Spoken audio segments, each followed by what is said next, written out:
So I'm a born and raised Tulsan, and I run Black Tech Street. So our initiative is to looking to rebirth Black Wall Street as a Black tech capital. A native of North Tulsa, I am the founder and executive director of Urban Coders Guild, a nonprofit that really exists to provide equitable access to computer science education for Black and brown youth. What was it like growing up here?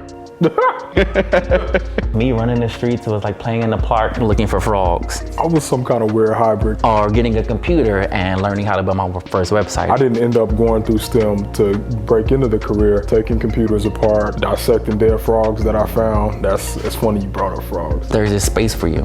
And I had a family that gave me that. I had a church community, a community that gave me that. But I also had, a school. I used to read a lot of like stuff on like physics and theories. I didn't understand the math, but I could get it conceptually. Learning Spanish and everything else, I was gonna go to Japan, stay there and live indefinitely. But it was, which was I gonna do first? Was I gonna do politics or was I gonna do entrepreneurship? Innovations that are gonna change the world, they're not gonna come through policy. The problems of the 21st century are gonna be solved by innovative people starting companies. I taught English, but I also had my side hustle, building websites. Always finagled a way to get in technology, be around technology, build a community. Company ended up failing. I'm gonna quit my job and move back to Tulsa and start this thing. First and foremost, I learned that you can't be afraid to fail. It's not about your idea, it's about you.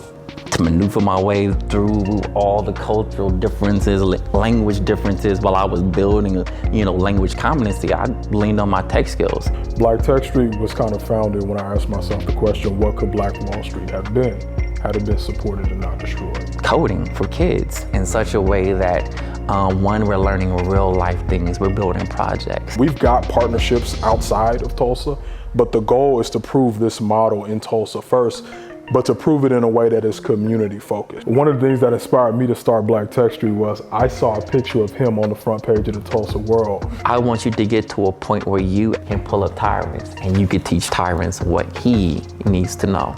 Each one teach one. What exactly was the Tulsa race massacre? You're familiar with the story of Dick Rowland? You dropping knowledge, man, no. The massacre isn't the start or the end. I love to think about the start. It was staggering wealth. So how did it all get burned to the ground? Even when people don't know who you are, they can sense when you're not being authentic. And you're writing some checks, but we're still working on that part.